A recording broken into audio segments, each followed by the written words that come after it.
والسلام على سيد المرسلين وعلى آله وأصحابه أجمعين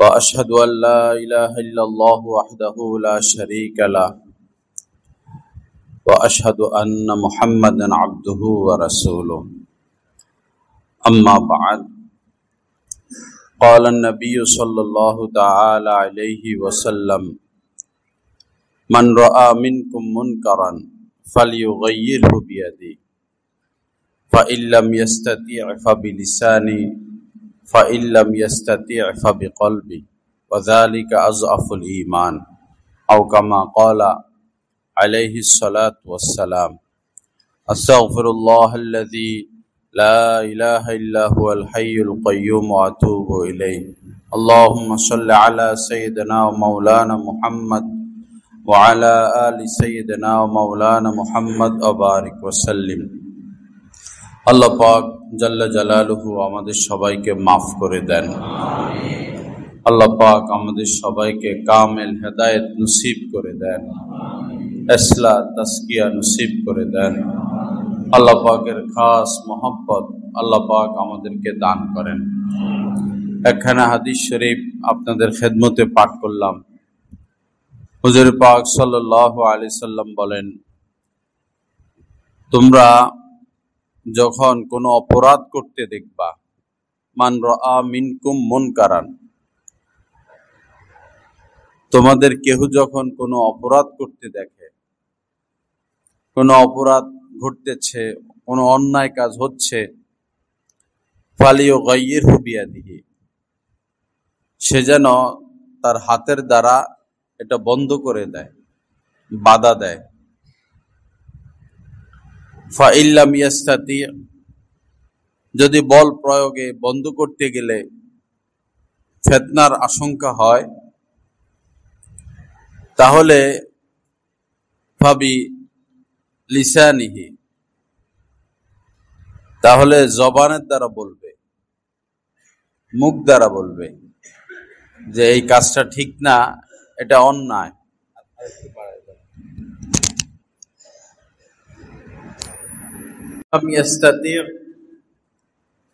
যদি এমন হয় যে জবানের দ্বারাও সে ওই কাজটা বন্ধ করতে পারে না, ইমানের কমতি, সাহস অথবা ফিতনার আশঙ্কা,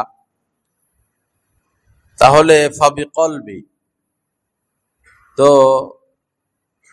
দিলে দিলে হলেও এটাকে ঘৃণা করবে। ওয়াযালিকা আযআফুল ঈমান, আর এটা হচ্ছে ঈমানের সর্বনিম্ন অবস্থান, এর নিচে ঈমানের আর কোনো স্তর নাই। ওয়াযালিকা আযআফুল ঈমান।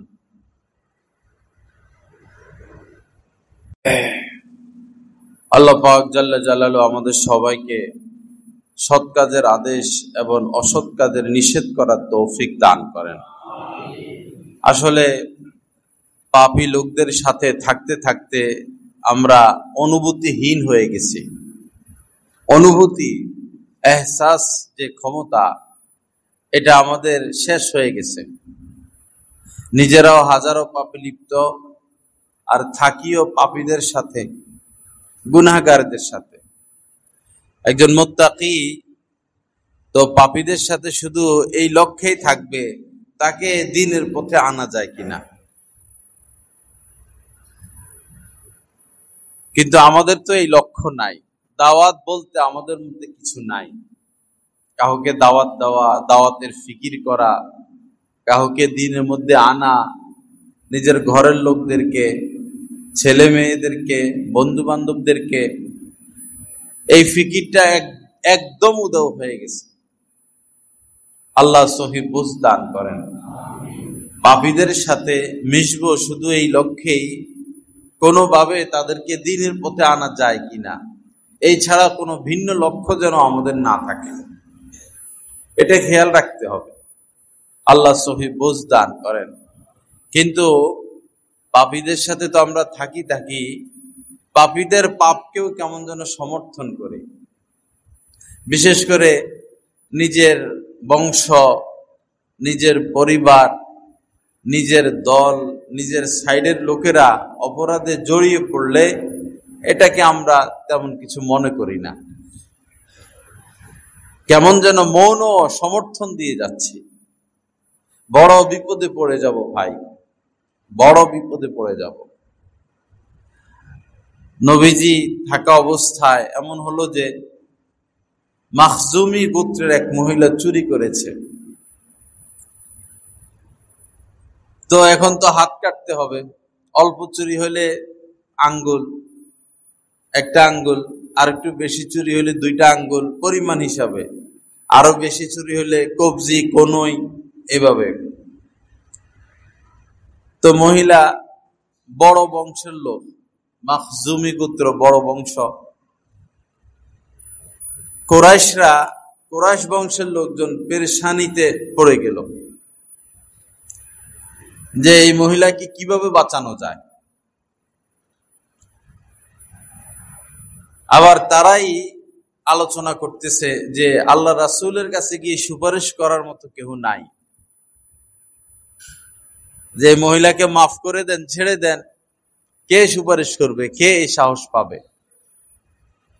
পরে তাদের মধ্য থেকেই কেউ কেউ বলল যে নবীজির প্রিয় পাত্র ওসামা বিন জায়েদ, সেই হয়তো আল্লাহ রাসূলের কাছে বিষয়টা গিয়ে বলতে পারবে।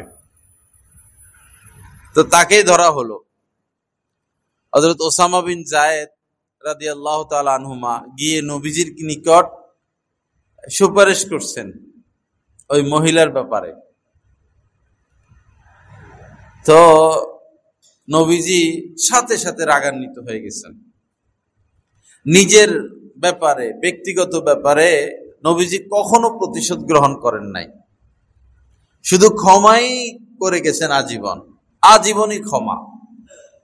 কিন্তু দ্বীনের ব্যাপারে সামান্য যদি হেরফের হতো, চেহারা মুহূর্তের মধ্যে চেহারার রং পরিবর্তন হয়ে যেত। খুবই এত বেশি রাগান্বিত হতেন যে রাসূলের মতো আর কাউকে এত রাগান্বিত হইতে দেখা যেত না। দ্বীনের কমতি, ঘাটতির ব্যাপারে যতটা তিনি রাগান্বিত হইতেন। তো যখন ওসামা বিন জায়েদ রাদিয়াল্লাহু তাআলা আনহুমা প্রস্তাব দিলেন, পাল্টাই দেখবা আরেক জায়গায় নিয়ে আসছে, তো ৮-১০ বছর হয়ে গেছে, আর কত। আল্লাহ, লা ইলাহা ইল্লাল্লাহ। তো পরে নবীজি খুতবায় দাঁড়াইলেন খুব রাগ চেহারায় এবং আওয়াজও ভিন্ন রকম। তখন বললেন, তোমাদের পূর্বে যারা ধ্বংস হয়েছিল এই কারণেই ধ্বংস হয়েছে, প্রভাবশালীরা যদি, বড় বংশ বা প্রভাবশালী ধনী মানুষদের মধ্য হতে কেউ যদি চুরি করত অথবা এই আরো বড় অপরাধ করত, তাদেরকে ছেড়ে দেওয়া হইতো, তাদের বিচার করা হইতো না। আর গরিব বা নিম্ন বংশের কেউ যদি অপরাধ করত, চুরি করত, তাকে সাজা দেওয়া হতো। এই কারণেই তোমাদের পূর্ববর্তীরা ধ্বংস হয়েছিল। তখন নবীজি কসম খেয়ে বলেছেন যে আল্লাহর কসম, আমার মেয়ে ফাতেমাও যদি চুরি করত আমি তারও হাত কেটে দিতাম। আর আমাদের অবস্থা কোথায়? নিজের কলিজার টুকরা মেয়ের কথা এইভাবে বলেছেন, সেও যদি চুরি করত তারও আমি হাত কেটে দিতাম। যে দেশে বিচার ব্যবস্থাপনা ভেঙে যাবে, সেই দেশে এমন কোনো অপরাধ থাকবে না যেটা সংগঠিত হবে না, অর্থাৎ সবই চলবে।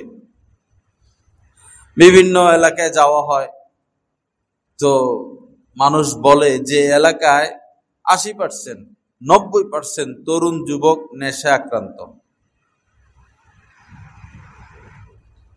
এতটা নেশাদ্রব্য, বাবা খায়, ইবা খায়, সব।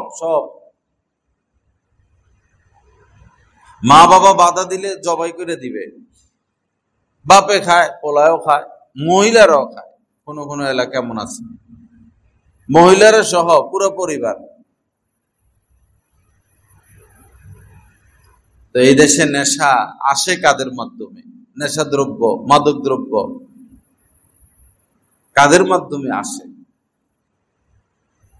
আর যাদের এগুলো প্রতিহত করা দরকার, তারা কি প্রতিহত করে? আল্লাহ তো ধরবেন। আমরা চলে গেলে যে সমাজ রেখে যাচ্ছি, আমাদের উত্তরসূরিরা এই সমাজে কিভাবে বসবাস করবে, কিভাবে তারা তাদের চরিত্রের হেফাজত করবে। আমাদের মাথায় শুধু এক চিন্তা, ছেলে মেয়ে খাবে কি, আমি মারা গেলে খাবে কি। এই চিন্তা আমাদেরকে এমন ধরা ধরছে, বস ছেলে মেয়ের জন্য সম্পদ সঞ্চয়। অথচ এটার দায়িত্ব আল্লাহ পাক নিয়ে নিছেন। নাহানু নারযুকুকুম ওয়া ইয়াহুম, শোনো তোমাদেরকে আমি খাওয়াই আর তোমাদের ছেলে মেয়েদেরকে আমি খাওয়াবো। এজন্য সন্তান বেশি নেওয়ার প্রতি উৎসাহ দেওয়া হয়েছে। এমন নারীকে বিবাহ করো যে প্রেমময়, যার মধ্যে যে সোহাগিনী, যার মধ্যে প্রেম ভালোবাসা রয়েছে, আর যে বেশি সন্তান প্রসব করতে পারবে। আমেরিকার ইহুদি মহিলাদের 3টাও হয় বাচ্চা। এরা কি প্রযুক্তি নিছে, তাদের হাসপাতালে অন্য লোক ঢুকতে দেয় না। 2টা করে বাচ্চা, 3টা করে বাচ্চা নিতেই আছে। সারা পৃথিবী ভরে ফেলবে ইহুদি দিয়া। আর ওয়াজ নসিহত আমাদের কাছে, 1টি হইলে ভালো হয়, 2টি হইলে ভালো হয়। কি যে পেরেশানির জিন্দেগি তাদের, যাদের সন্তান কম। 1টা বাচ্চা 2টা বাচ্চা ঢাকা চলে গেল পড়ালেখা করতে, বিদেশ চলে গেল। এখন বুড়া বুড়ি কাকে দেখে জীবন কাটাবে, দেখবে কে তাদেরকে, হাসপাতালে নিয়ে যাবে কে? দুজনে অসুস্থ, স্বামী স্ত্রী, ছেলে বিদেশ, ছেলে ঢাকা, দেখবে কে? আর 1টা বাচ্চা হইলে 2টা বাচ্চা হইলে সবসময় হার্টবিট নাড়াছাড়া করে, কখন মরে যায়, কখন কি বিপদ হয়, কখন অ্যাক্সিডেন্ট হয়। যারা ভুল করে ফেলেছেন তো ফেলেছেন, আর যাদের সুযোগ আছে বেশি সন্তান নিবেন। মুসলমান বাড়ানো উচিত, ইমানদার বাড়ানো উচিত। এদিকে গেলাম আগানগর না কি যেন গ্রাম, পরে এক লোক গড় ভাঙা ভুঙ্গা, তো বলতেছে আমার ছেলে, আবার বলতেছে আমার ছেলে, আবারও বলতেছে আমার ছেলে। 4টে না 5টা ছেলে, মাশাআল্লাহ কি বরকত। গরিব মানুষ 5টা 7টা বাচ্চা, আর যাদের সম্পদের অভাব নাই 1টা 2টা বাচ্চা। তো যেটা বলতেছিলাম, সন্তানকে শুধু টাকা পয়সা দিয়ে গেলেই যে তারা সুখী হবে, ব্যাপারটা তো এমন না। সুন্দর একটা পরিবেশ দিয়ে যাওয়া, হাত বাড়াইলে যদি মাদক পায়, কদম দিলে যদি জিনার সুযোগ পায়, যার সাথে মিশতে যাবে সেই অপরাধে লিপ্ত, তো সম্পদ আপনার সন্তানকে বাঁচাবে কিভাবে? বরং এই সম্পদ তো তাকে আরো অপরাধের দিকে ঠেলে দিবে। আল্লাহ সহি বুঝ দান করেন। আল্লাহ আমাদেরকে কামেল হেদায়েত নসিব করে দেন। হাদিস শরীফের মধ্যে এসেছে, শ্রেষ্ঠ সর্বোত্তম শাসক কাকে বলে? রাষ্ট্রপ্রধান বা যারা রাষ্ট্র পরিচালনার বিভিন্ন দায়িত্বে রয়েছে, সর্বশ্রেষ্ঠ কে? নবীজি বলেছেন, সর্বশ্রেষ্ঠ শাসক ওই ব্যক্তি যে তোমাদেরকে ভালোবাসবে এবং তোমরাও তাকে ভালোবাসবে। শাসক গোষ্ঠী জনগণকে ভালোবাসবে, জনগণও তাকে ভালোবাসবে। শাসক গোষ্ঠী তোমাদের জন্য দোয়া করবে, আর তোমরাও শাসক গোষ্ঠীর সাথে শাসকের জন্য দোয়া করবে। সেই হচ্ছে শ্রেষ্ঠ শাসক। এবং নবীজি বলেছেন, সেই ওই ব্যক্তি হচ্ছে, ওরা হচ্ছে সর্বনিম্ন নিকৃষ্ট শাসক, যারা তোমাদের সাথে দুশ্মনী করে, জনগণের সাথে। জনগণও ওই সরকারের সাথে দুশ্মনী করে। সরকার জনগণকে অভিশাপ দেয়, জনগণও সরকারকে অভিশাপ দেয়। নবীজি বলেন, এই হচ্ছে নিকৃষ্টতম শাসক। আমাদের এই সুন্দর দেশটাকে আরো সুন্দর করতে হলে সালাউদ্দিন আইয়ুবীর মতো লোক দরকার, ওমর ইবনে আব্দুল আজিজের মতো লোক দরকার। হযরত ওমর ইবনে আব্দুল আজিজকে যখন গোসল করানো হয়, তো একটা কঙ্কালের মতো পাতলা, কিছুই নেই শরীরে, অথচ তিনি আগ থেকেই রাজ পরিবারের সন্তান, তিনি খুব শৌখিন ছিলেন, ভিআইপি চলাফেরা করতেন, কখনো মাথায় আসে নাই যে আমি রাষ্ট্রপ্রধান হব। একদম সাধারণ জীবনের মধ্যে চলে আসছে, একদম সাধারণ জীবন, কোন সম্পদও রেখে যান নাই, কিন্তু সন্তান রেখে গেছেন 11টা। কোন সম্পদই নাই, তারা যে একটু সংসারটা ভালো করে চলবে এরকম ব্যবস্থাপনা তিনি রেখে যান নাই। দামি হীরা ছিল স্ত্রীর কাছে, অনেক মূল্যবান হীরা, সেও তো রাজ পরিবারের লোক। পরে ওমর ইবনে আব্দুল আজিজ ক্ষমতা পেয়ে খলিফা হয়ে স্ত্রীকে বললেন, এই হীরা যদি তুমি রাখতে চাও তা আমার সাথে থাকতে পারবা না,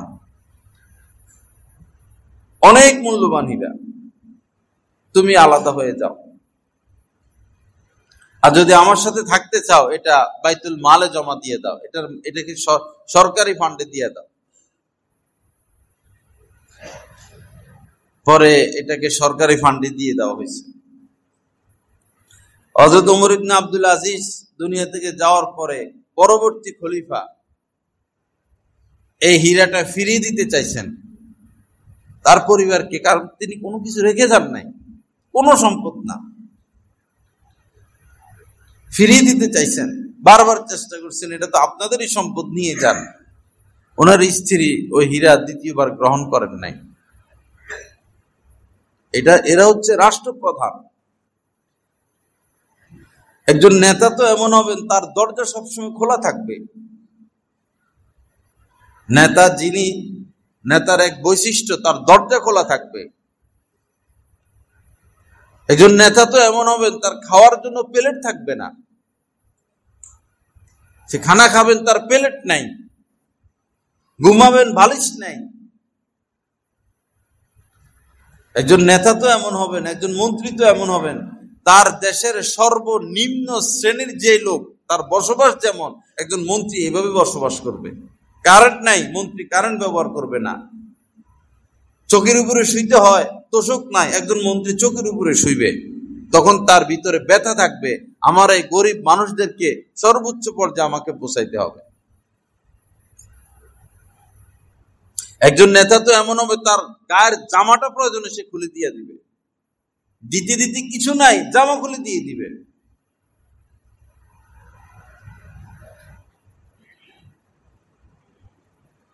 লা ইলাহা ইল্লাল্লাহ। আল্লাহ পাক সহি বুঝ দান করেন।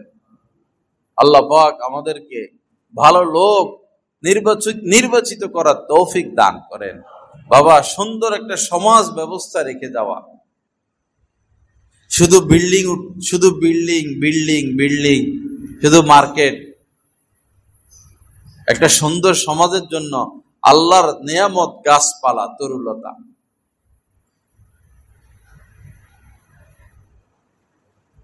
পরিবেশটা সুন্দর হবে। একটা সুন্দর সমাজের জন্য আলেম ওলামা, হাফেজ আবশ্যক। একটা শহর অন্ধকার যদি সেই শহরে একজন মুত্তাকি আলেম না থাকে। দেখা যায় মাদ্রাসা আছে একটা শহরে, 20টা মাদ্রাসা, 30টা মাদ্রাসা, 50টা মাদ্রাসা, কিন্তু কোনো মুত্তাকি লোক নাই, মুত্তাকি আলেম।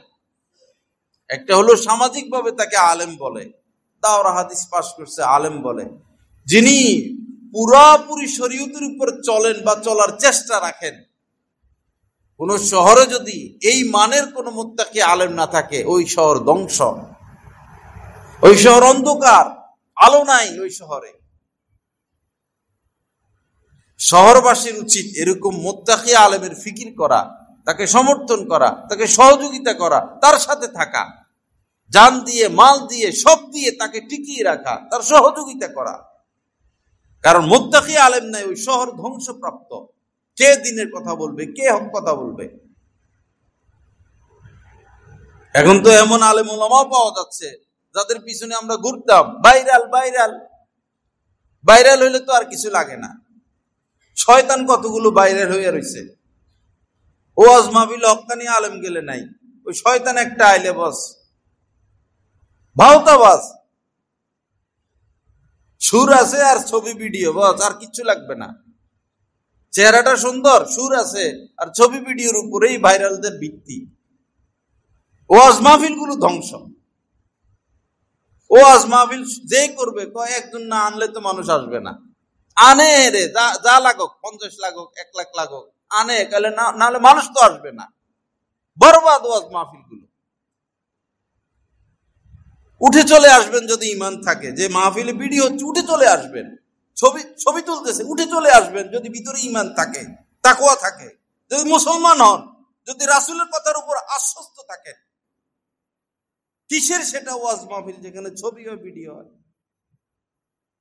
আগে দেখতাম শাহী মসজিদে ভিডিও হইতো না, এবার দেখলাম শাহী মসজিদে আমি যে বসার আগে ভিডিও 5-7টা ভিডিও ক্যামেরা বসে রাখছে। কিসের ওয়াজ মাহফিল এগুলো?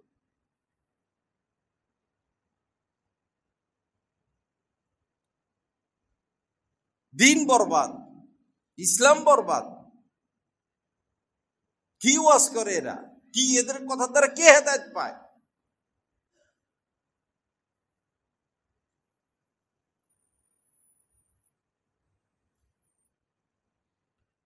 লা ইলাহা ইল্লাল্লাহ। আল্লাহ পাক আমাদেরকে মাফ করে দেন, সহি বুঝ দান করেন। ওই শহরেই বসবাস করবেন যে শহরে হক্কানি আলেম আছেন, মুত্তাকি আলেম আছেন। বাসাটা মসজিদের পাশে হওয়া, মাদ্রাসার পাশে হওয়া, এমন মাদ্রাসা যেখানে হক্কানি আলেম আছেন। বহু মাদ্রাসা আছে, একজনও নাই তাকওয়ার অধিকারী।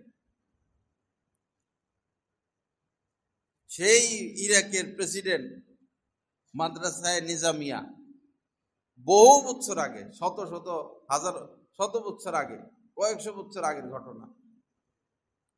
এত মাদ্রাসা ছিল না, আর এদিকে ইসলাম ওরকম আসেও নাই। ইরাকেই ছিল এলমের চর্চা। বাদশাহ বিশাল বড় মাদ্রাসা করছেন, পরে গেছেন, যাইয়া ছাত্র খোঁজ খবর নেওয়ার জন্য গেলেন। এত এত টাকা খরচ করি, কি হচ্ছে দেখি, নিজের চোখে দেখি। বাবা তুমি কি কি জন্য পড়ালেখা করো? আমার বাবা কাজী, আমিও কাজী হব। তুমি? আমার বাবা ইমাম, আমিও ইমাম হব। তুমি? আমার বাবা খতিব, আমিও খতিব হব, এজন্য পড়তেছি। তুমি? আমি ওয়াজ মাহফিল করব। তুমি? আমি বড় আলেম হব, সুনাম অর্জন করব। এইভাবে হাইটে হাইটে হাইটে তা খোঁজ খবর নিছেন। পরে বাদশাহ সিদ্ধান্ত নিছেন, আমি এই মাদ্রাসা জ্বালাইয়া দিব, মাদ্রাসা রাখবো না। ওই সময় মাদ্রাসাই ছিল ওইটা, বা আরো 2-1টা, সব পুরা মাদ্রাসা জ্বালাইয়া দিব, বন্ধ করে দিব, মাদ্রাসা রাখবো না। সিদ্ধান্ত নিয়েই নিছেন। বাদশারা তেড়া মার্কায় হয়, যেটা কয় নিচে নামতে পারে না। বিশেষ একজন যদি ক্ষমা চাইতো, বিশেষ এক বাদশাহ যদি বলতো আচ্ছা আমার ভুল হয়েছে, আর 2 মন্ত্রীদের ছাঁটাই করে দিত, তাহলে তো পলানো লাগতো না। ওই বলছে তো বলছেই।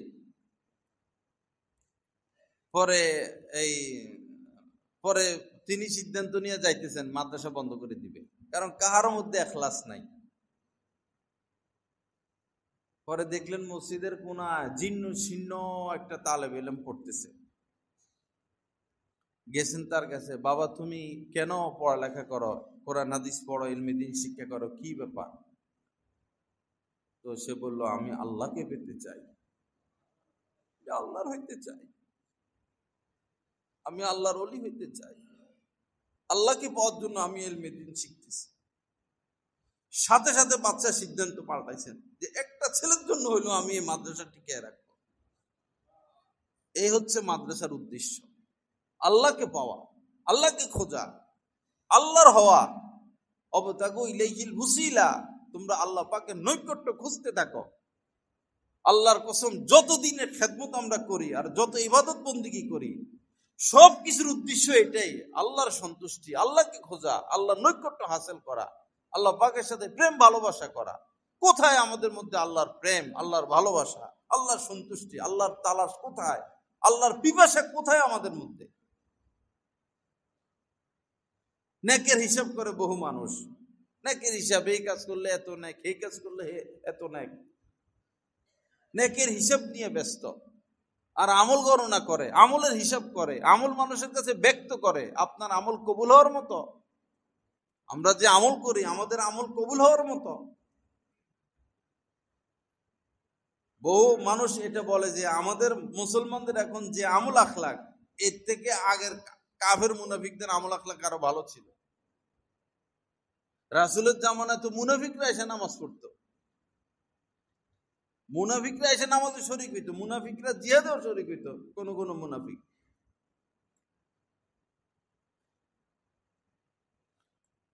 আল্লাহ পাক আমাদেরকে সহি বুঝ দান করেন। তো ওই শহরে বসবাস করা, যেই শহরে আলেমদের প্রভাব আছে, কিন্তু সমাজের মানুষ আলেমদেরকে গোলাম বানায় রাখতে চায়, আলেমদেরকে গোলাম বানায় রাখতে চায়। আমাদের কথায় উঠুক, আমাদের কথায় বসুক, দিন তো থাকলো না। আপনি আলেমকে গোলাম বানায় রাখতে চান, তার মানে নায়েবে রাসূলকে আপনি গোলাম বানিয়ে রাখতে চান। নায়েবে রাসূলকে গোলাম বানিয়ে রাখা মানে স্বয়ং রাসূলুল্লাহকে আপনি গোলাম বানিয়ে রাখার চেষ্টা করতেছেন। আপনি আলেমের সমালোচনা করতেছেন বসে বসে। আপনি কি জানেন তিনি নায়েবে রাসূল? যে নায়েবে রাসূলের সমালোচনা করতে পারে, সে রাসূলেরও সমালোচনা করতে পারে। আর নবী রাসূলদের সমালোচনা, এমন কোন নবী রাসূল আসেন নাই যাদেরকে উপহাস করা হয় নাই, যাদের বিরুদ্ধে দুশমনি করা হয় নাই, যাদেরকে সমালোচনা করা হয় নাই। তবে আল্লাহ পাক বলেছেন, আমার নবী রাসূলদের সমালোচনা তারাই করত যারা ওই সময়ের সবচেয়ে নিকৃষ্ট মানুষ। বুঝা গেল এই জামানা যারা আলেমদের সমালোচনা করবে তারা এই সময়ের সবচেয়ে নিকৃষ্ট মানুষ। দেখবেন একটা ফজরের নামাজ পড়ে না যারা আলেমদের সমালোচনা করে, বেশিরভাগই দেখবেন সুদখোর, সুদের সাথে লিপ্ত, অপরাধীদেরকে সমর্থন করে যাচ্ছে। আল্লাহ পাক সহি বুঝ দান করেন। তো যেই সমাজে আলেম ওলামা, সেই সমাজে বসবাস করব। বাংলাদেশে এমন এলাকা আছে যেখানে এখন একদম উলঙ্গপনা পোশাক আশাক, ছেলেরাও হাফ প্যান্ট লেংটি পরে, বাবাও লেংটি পরে, আর মেয়েদের অবস্থা সিরিয়াস। সে এলাকা কেন বসবাস করবেন? সেখানে কেন বাড়ি বানাবেন? কেন জায়গা কিনবেন? ওটা তো পাপীদের নগরী হয়ে গেছে। পাপীদের এরিয়ার পাশ দিয়ে যাওয়ার সময় নবীজি দ্রুত পার হয়ে গেছেন, দ্রুত পার হয়ে গেছেন। পাপীদের সাথে উঠা বসা বর্জন করা, পাপীদের এলাকা থেকে উঠা বসা বর্জন করা। যেখানে সবাই সুদের সাথে লিপ্ত, সেখানে কেন আপনি বসবাস করবেন? তারা তো সুদকে আর অপরাধ মনে করে না। যে সমাজে কেউই পর্দা করে না, সে সমাজে আপনার স্ত্রী কিভাবে পর্দা করবে? আপনার মেয়ে কিভাবে পর্দা করবে? এজন্য চলুন একটা সমাজ গড়ি আমরা, দ্বীনি সমাজ, ইসলামী সমাজ, সুদমুক্ত সমাজ, জুলুম মুক্ত সমাজ, হিংসা মুক্ত সমাজ, যে সমাজে হক্কানি আলেমদের প্রভাব থাকবে, আলেমদের পরামর্শে সমাজ চলবে। দেশ স্বাধীন হয়েছে কম তো হয় নাই, সে ৭১ স্বাধীন হয়েছে। তো বহুজনে তো রাষ্ট্র পরিচালনা করলো, দেখলেন তো কিভাবে রাষ্ট্র পরিচালনা করলো। আর কত দেখবেন? আর কত দেখলে শিক্ষা হবে? আর কত চুরি ডাকাতি লুটপাট দেখলে আপনাদের শিক্ষা হবে? যার শিক্ষা হয় না, জীবনে আর শিক্ষা হয় না। আমরা এমন হয়ে গেছি কুকুরের লেজের মতো, 12 বছরও যদি টানা দিয়ে রাখে এটা সোজা হবে না। কিছু মানুষ এমন হয়ে গেছে।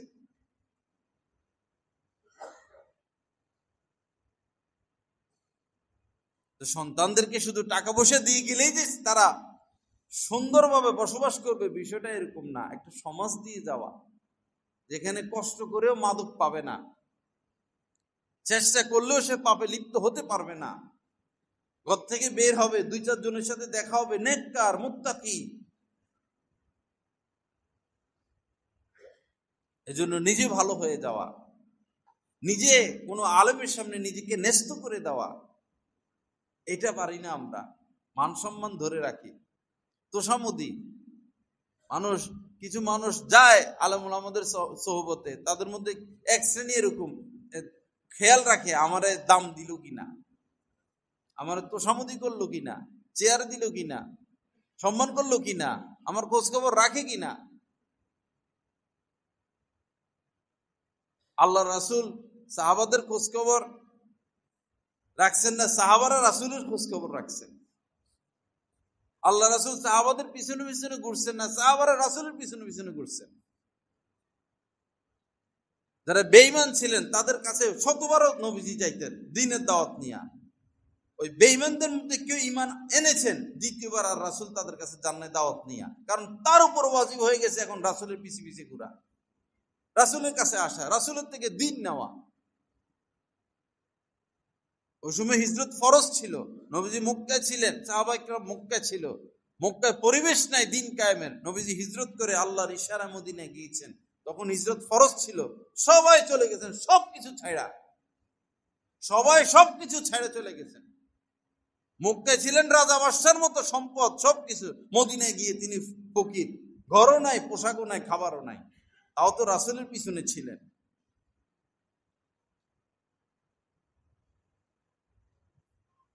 সে কঠিন শরীয়ত যদি থাকতো মুসা আলাইহিস সালামের জামানায়, নাপাক লাগলে এটা কেটে ফালাই দিতে হইতো কাপড়ে।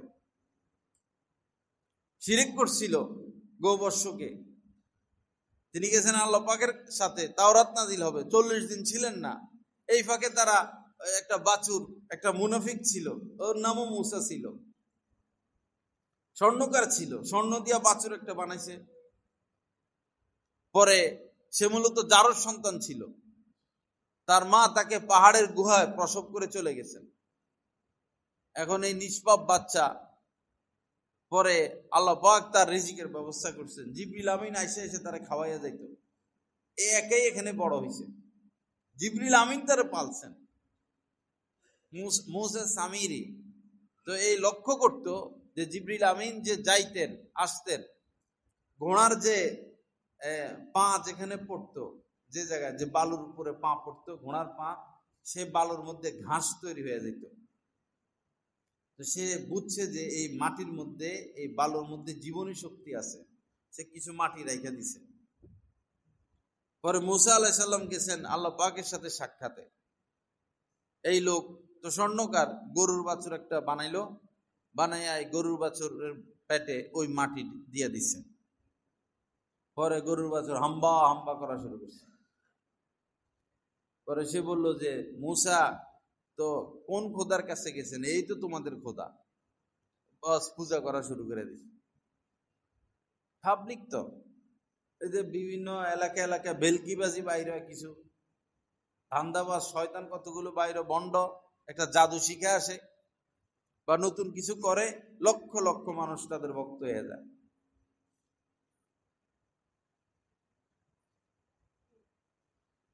পরে যারা শিরিক করছিল তাদের ব্যাপারে হুকুম আসছে যে নিজেরা নিজেদেরকে হত্যা করো, এটা হচ্ছে তওবা, তুমি তোমাকে হত্যা করো।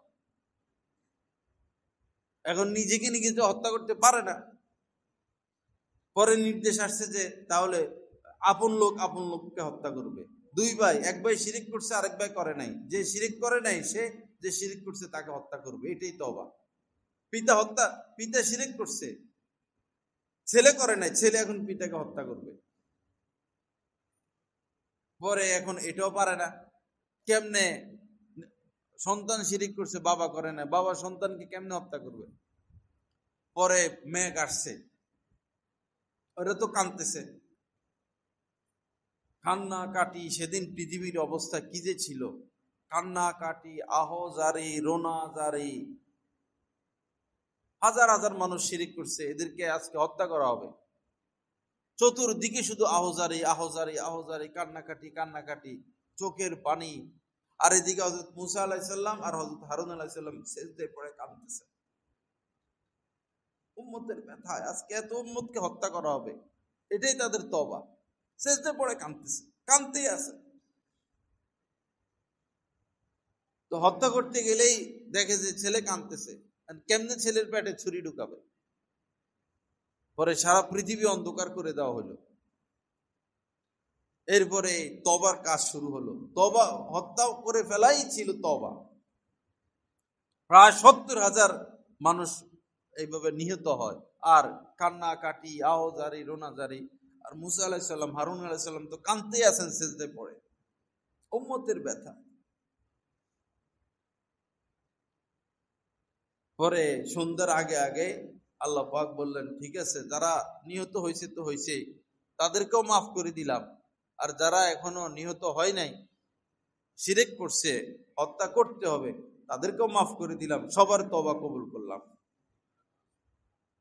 ওই কঠিন শরীয়ত যদি থাকতো আমাদের মধ্যে। কোরবানি কোরবানি ছিল পাহাড়ের উপরে নিয়ে গরু হোক ছাগল হোক রাখতো, কোরবানি করছে। তো যে কোরবানি কবুল হয়েছে, এটার আলামত হইল আকাশ থেকে আগুনের মতো কি যেন আসতো, এসে এই প্রাণীটাকে নিয়ে যেত, এরকম পোকা চাইছে। তো তার কোরবানিটা কবুল হয়েছে। আর যার উপরে ওই পোকাস আসতো না, আলো আসতো না, এটা কোরবানি হয় নাই।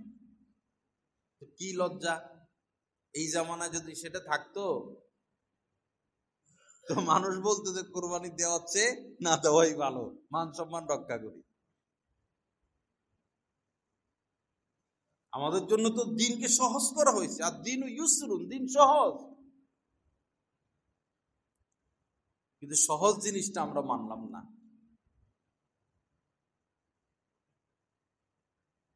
আমাদের চোখে শুধু আলেম ওলামাদের দোষ বেশি উঠে, মাদ্রাসার দোষ বেশি উঠে। মাদ্রাসার মধ্যে যদি একটা অনাকাঙ্ক্ষিত কোনো ঘটনা ঘটে, কোনো মাদ্রাসায় ঘটতে পারে, এখানে কি খারাপ লোক নাই? 100 জনের মধ্যে 2-4 জন খারাপ থাকতে পারে। কোনো প্রতিষ্ঠানে যদি কোনো অনাকাঙ্ক্ষিত ঘটনা ঘটে, পুরো সমাজে এটা নিয়ে আলোচনা সমালোচনা, আলোচনা সমালোচনা, আলোচনা সমালোচনা। যে আলোচনা সমালোচনা করে, খোদ হে এরকম আরো খারাপ মানুষ, তার ঘরে এরকম খারাপ কাজ প্রতিদিন হইতেছে, সমাজে সারাদিন এরকম হাজারো খারাপ ঘটনা হইতেছে। আরো তো শিক্ষা প্রতিষ্ঠান আছে, ওই সমস্ত শিক্ষা প্রতিষ্ঠানে তো শিক্ষকরা ছাত্রীর সাথে, ছাত্র শিক্ষক, আরো দিন রাত কত কিছু হচ্ছে, এগুলা নিয়ে কোনো কথা নাই। খোদ মাদ্রাসার মধ্যে একটা ঘটনা ঘটলে সারা দুনিয়া এটা নিয়ে আলোচনা সমালোচনা।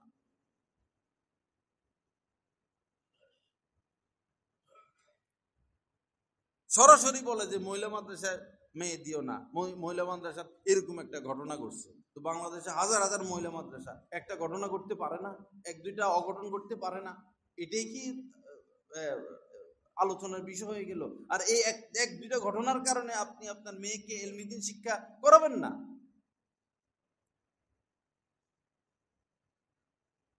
মহিলা মাদ্রাসার মেয়েরা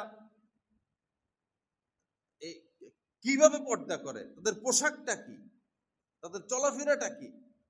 2 শ্রেণীর মেয়ে আমাদের সমাজে বসবাস করে। 1 শ্রেণীর মেয়ে নিজেকে ঢাকতে ঢাকতে ঢাকতে ঢাকতে এতটা ঢাকে যে একটা চুল দেখা যায় না। আরেক শ্রেণীর মেয়েরা নিজেকে খোলামেলা করতে করতে পারে না, যে মানে অতৃষ্ণ জামাটাও খুলে ফেলবে। দোনো মেয়ে কি সমান? একটা ঢাকতে ঢাকতে ঢাকতে ঢাকতে চুল পরিমাণ দেখা যায় না, আরেকটা পারে না, সব খুলে ফেলবে, এরকম ভাব সাপ। ওড়নার খবর নাই, জামার খবর নাই, চুলের খবর নাই, পোশাকের খবর নাই, পাল্টা পাতলা পাতলা, আট শার্ট টাইট, মনে এখনই জামা ছিঁড়ে যাবে। দোনো মেয়ের বিতর্কত অবস্থা কি সমান? কুল্লু ইনাইন ইয়াতারাশশাউ বিমা ফিহি, একটা বোতল ঢাললে তার ভিতরে যেটা আছে সেটাই বের হবে। যদি বোতলের ভিতরে দুধ থাকে, ঢাললে দুধ বের হবে। যদি বোতলের ভিতরে প্রস্রাব থাকে, ঢাললে প্রস্রাবই বাইর হবে। মানুষের ভিতরগত অবস্থানটা প্রকাশিত হয় পোশাকের মাধ্যমে, মানুষের ভিতরের অবস্থা প্রকাশিত হয় আচার আচরণের মাধ্যমে, ব্যবহারের মাধ্যমে, চালচলনের মাধ্যমে।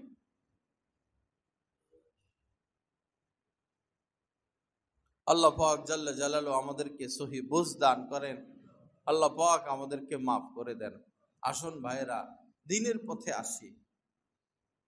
এদিক সেদিক ছুটাছুটি করব, শান্তি পাবো না। টাকা আজ পর্যন্ত কাউকে শান্তি দিতে পারে নাই।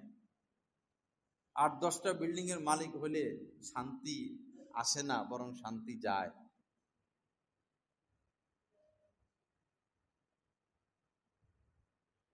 শান্তি আল্লাহ পাক দিনের মধ্যে রাখছেন। দিন আসবে দিনদারদের সোহবতের দ্বারা, বিকল্প রাস্তা নাই।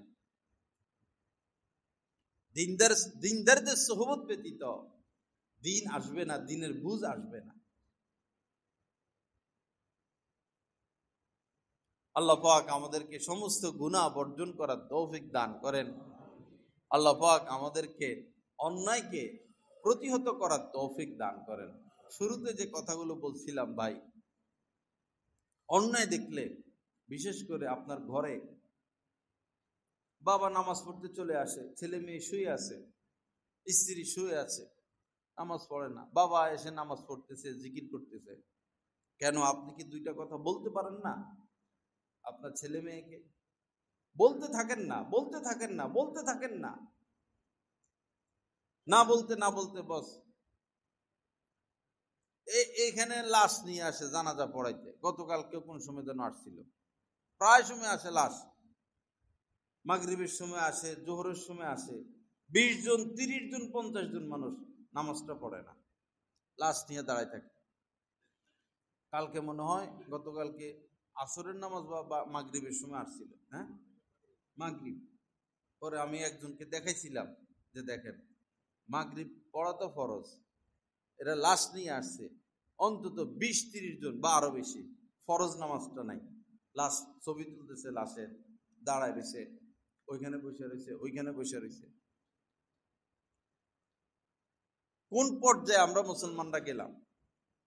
আজকে আমার বাবা মারা গেল, আজকে বাবার জানাজা হবে, এই নামাজটা পর্যন্ত পড়ে না। তো এই বাপে এই পোলা পালছে কেন?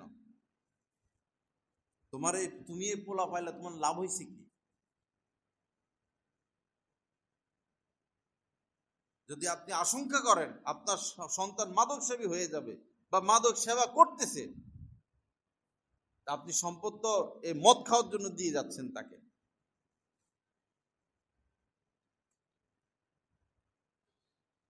নিজের গণ্ডির ভিতরে অন্তত এই সৎ কাজের আদেশ, অসৎ কাজের নিষেধ। রাস্তা দিয়ে যাচ্ছেন, আপনার ছেলে আপনার সাথে, বলবেন নজর হেফাজত করো, নিচের দিকে তাকাও, এই কথাটা বলতে বাধা কোথায়? ঘরের থেকে খোঁজখবর নিবেন, মেয়ে বাহিরে গেছে, মেয়ের থেকে খবর নিবেন, নজর হেফাজত করছো কিনা, খারাপ মেয়েদের সাথে মিশছো কিনা, পাকড়াও। একজন পুরুষের সাথে যেভাবে পর্দা করতে হয়, যারা নেক নারী তারা এই অসৎ মেয়ে যারা তাদের সাথে অনুরূপ পর্দা করতে হয়। নেককার মহিলা অসৎ মহিলার সাথে মিশবে না, অসৎ মহিলার সাথে মিশলে এই মুহূর্তের মধ্যে এটা অসৎ হয়ে যাবে। পর পুরুষের মতো অসৎ মেয়েদেরকে ভয় করবে, যারা মানে বাস্তবে ভিন্ন রকম চলাফেরা। নেককার মহিলারা তাদের সাথে মিশবে না, পর পুরুষের মতো হুকুম তাদের উপরে। পাকড়াও শুরু করে দিই, ঘরের মধ্যে ধরাধরি শুরু করে দিই। অসৎ লোককে পাইলে লাভ কি? কুল্লুকুম রাঈন ওয়া কুল্লুকুম মাসউলুন আন রাঈয়াতিহি। আমরা প্রত্যেকেই জিম্মাদার, আর আমাদের জিম্মাদারির ব্যাপারে আল্লাহ পাক ধরবেন আমাদেরকে, সে জিজ্ঞাসিত হবে। আপনার ছেলে মেয়ে সারাদিন কষ্ট করতেছেন, খবর নিবেন না নামাজটা পড়লো কিনা। রাত্রে খাইতে বসেন একসাথে, খাওয়ার আগে নামাজ ক্লিয়ার করেন, যে আগে নামাজটা পড়ি। দুপুরে খাওয়ার আগে নামাজ ক্লিয়ার করেন, নামাজ হয়েছে কিনা।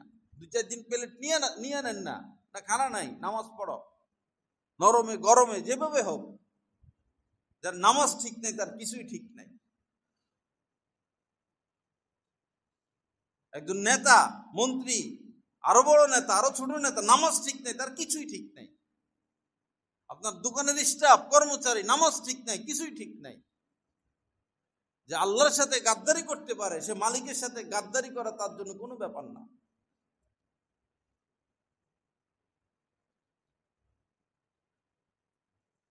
নিজে নামাজের ব্যাপারে সতর্ক হই, পরিবারকে নামাজের উপরে উঠাই, হালালের ব্যাপারে চ্যালেঞ্জে চলে আসে, না হারাম ভক্ষণ করব না।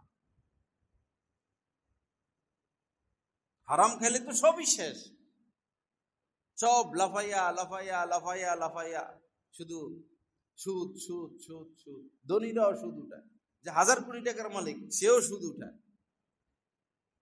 যে 100 কোটি টাকার মালিক সেও সুদ উঠায় ব্যাংকের থেকে, যে কোটিপতি সেও সুদ উঠায়, যে লাখপতি সেও সুদ উঠায়, যে রিক্সা গরিব মানুষ সেও সুদ উঠায়।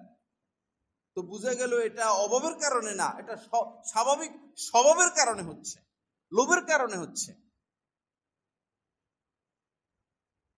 আপনি আপনাকে জবাই করতেছেন, আপনি আপনার ছেলে মেয়েকে জবাই করতেছেন যিনি সুদ খান আর সুদ খাওয়ান। আপনি কাপুরুষ, আপনি পিতা না। যে পিতা নিজের এই নিষ্পাপ বাচ্চাদের জন্য হারাম সম্পদ জমা করতেছে, এই পিতা না, এই কাপুরুষ। উচিত ছিল এর জ্বালাই দেওয়া আগে। তুই বিয়ে করলি কিসের জন্য? তুই সন্তান জন্ম দিলি কিসের জন্য? সন্তানকে হালাল খাওয়াইতে পারবি না? তুই মানুষের বাচ্চা। এরে সমাজ থেকে একবারে নিয়ে মায়ের হাত পা ভাঙ্গে দেশের থেকে বাইরে নিয়ে ফেলানো উচিত, যে নিজের সন্তানদেরকে হারাম খাওয়ায়। প্রত্যেক সন্তানদের বয়কট করা উচিত, স্বামীর বয়কট করা উচিত। হারাম খাবো না, হালাল খাওয়াইতে হবে। তোমার দায়িত্ব আমাদেরকে আমাদের রিজিকের ব্যবস্থা করা, খাবার দাবারের ব্যবস্থা করা। হারাম খাবো না আমরা। একজন মুমিন হারাম খায় কিভাবে?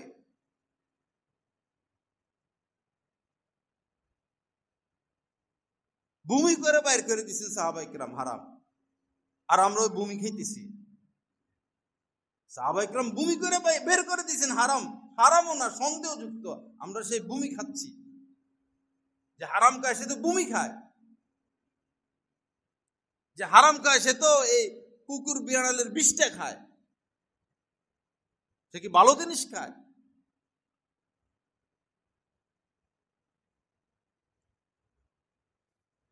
আল্লাহ পাক আমাদেরকে হালাল খাওয়ার তৌফিক দান করেন। কুলু অসব, খাও পান করো, কত সুন্দর কথা, খাও পান করো, উত্তমটা খাও, কিন্তু হারাম থেকে বেঁচে থাকো। সাহস থাকতে হবে শরীরে, হারাম খাবো না।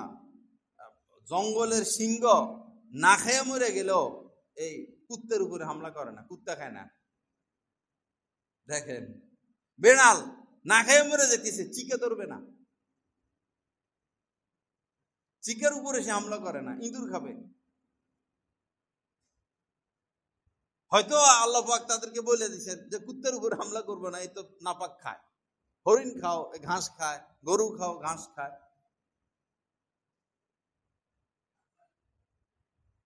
আপনি তো চিকে খাইতেছেন, ইঁদুর খাইতেছেন, কুকুর খাইতেছেন, কুকুরের বিষটা খাইতেছেন, খাওয়াইতেছেন। এগুলো পড়াভাবে বলতেছি। সুদের বয়ান কিতাবে লেখা আছে, সুদের বয়ান নর্মালি করতে নাই, সুদের বয়ান আগুন হইয়া করতে হয়। নিয়মে এটা, সুদের বয়ানের ক্ষেত্রে আগুন হয়ে যাওয়া, কারণ আমাদের অনুভূতি নষ্ট হয়ে গেছে। আমাকে বকতে পারবেন, আমার তো জাহান্নামের আগুন থেকে বাঁচতে হবে, আমার দায়িত্ব আমি শেষ করতেছি। আমি জাহান্নামের আগুন থেকে বাঁচার রাস্তা বাইর করতেছি এগুলো বলে। বাল্লিগ মা উনজিলা ইলাইক, রব্বুল আলামিন পবিত্র কোরআনে বলছেন যে পুরা কোরআন আপনি প্রচার করবেন। পুরা কোরআন, যদি পুরা কোরআন আমি যা যা আদেশ নিষেধ করলাম প্রচার না করেন, আপনি নবী আপনার দায়িত্ব পালন করেন নাই।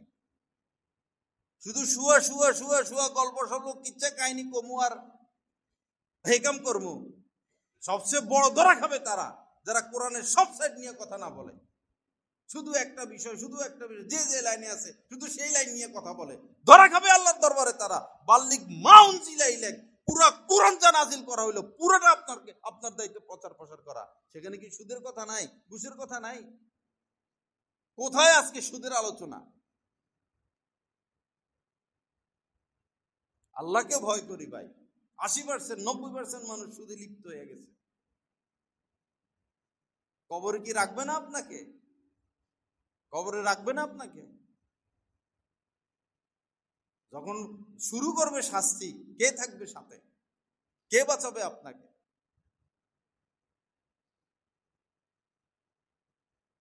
আর আল্লাহ তো চ্যালেঞ্জ করছেন সুদ রাখবেন না, ইয়ামহাকুল্লাহুর রিবা। আল্লাহর চ্যালেঞ্জ, নিশ্চিহ্ন করে ছাড়বেন তিনি সুদকে। কোন সুদ করে সম্পদ থাকে না। 1000 কোটি টাকা রেখে গেল, থাকে না, এগুলা লুণ্ঠন হয়ে যায়, শেষ হয়ে যায়, ধ্বংস হয়ে যায়, বরবাদ হয়ে যায়। যে সুদের পথে হাঁটলো সে তো আল্লাহর সাথে যুদ্ধ করার জন্য তলোয়ার নিয়ে নামলো। যে সুদের পথে হাঁটলো সে তো যুদ্ধ করার জন্য ঘর থেকে বাইরেছে আল্লাহর সাথে। ফাআযানু বিহারবি মিনাল্লাহি ওয়া রাসূলি, আল্লাহ পাক বলছেন সুদ ছাড়বা না তো চলো তোমার সাথে যুদ্ধ। তার মানে যে সুদ ছাড়ে না সে আল্লাহর সাথে যুদ্ধ করার জন্য নামতেছে। তার পরিণতি কি হবে সে ভেবে দেখুন। আল্লাহ সহি বুঝ দান করেন। আল্লাহ আমাদেরকে মানুষ হওয়ার তৌফিক দান করেন। আল্লাহ পাক অন্যায় পথ এবং অন্যায়কারীদেরকে বর্জন করে সৎ মানুষের সাথে জীবন যাপন করার তৌফিক দান করেন। ওয়া আখিরু দাওয়ানা আলহামদুলিল্লাহি রাব্বিল আলামিন ওয়া সাল্লাল্লাহু আলা নবিয়িল কারীম।